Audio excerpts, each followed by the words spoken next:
Hello mga ka-hair fairy! For today's video is na namang hair transformation yung gagawin ko. For today's ganap nga po ay nagbabalik na ang nag-iisang hair fairy ng UAE. Kaya naman sa mga ka-hair fairy ko dyan, abangan nyo na ako! At sa muli ko nga pagbabalik mga ka-hair fairy ay meron ulit tayong gagawing mga clients. Siyempre sisimulan ko muna sa client na ito. Ang gagawin nga pala natin sa buhok niya ay balayage. Medyo na-miss nga pala ang pagkukulay ng kanyang hair. Madalas nga pala siyang mag-DIY kaya naman eto at hindi niya na natiis ang kulay ng kanyang buhok kaya naman tinawag niya na nag-iisang hair fairy. Eto at pumunta nga pala ako dito sa may Riga. O sa pamilya sa lugar na ito, kaway-kaway lamang po tayo. Eto at malapit na nga po ako sa bahay ng ating client. Kaya naman watch lang kayo mga ka-hair fairy kung paano natin gagawin ang buhok ng ating client for today's video.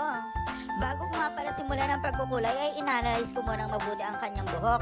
Eto at gumawa na nga pala ako ng sectioning para sa buhok ng ating client para naman sa ganun ay maayos at well distributed po ang gagawin kong balayage pattern para sa kanyang hair.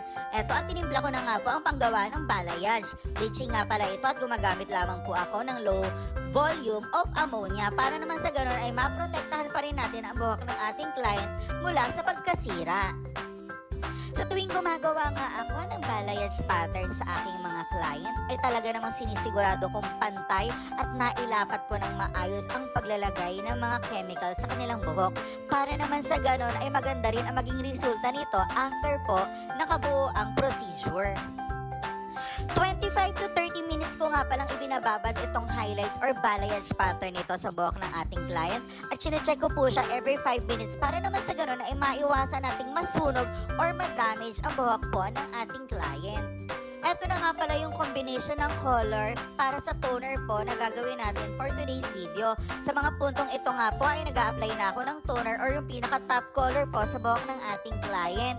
15 to 25 minutes nga pala itong ibababad at make sure na maayos natin itong mailapat para naman sa ganoon ay hindi magpachi-pachi ang kulay or hindi ito magbatik-batik pagdating po sa buhok ng ating client.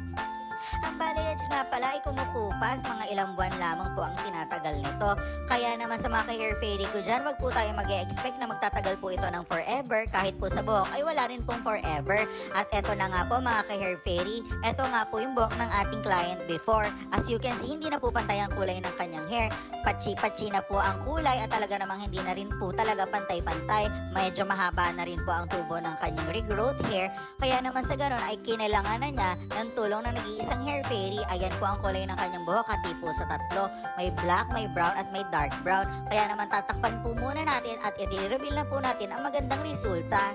O diba mga ka-hair fairy ko?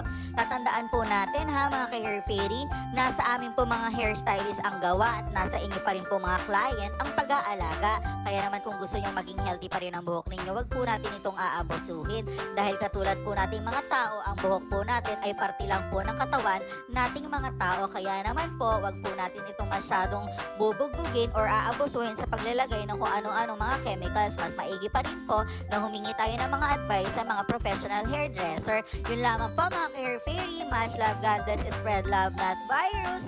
Bye-bye!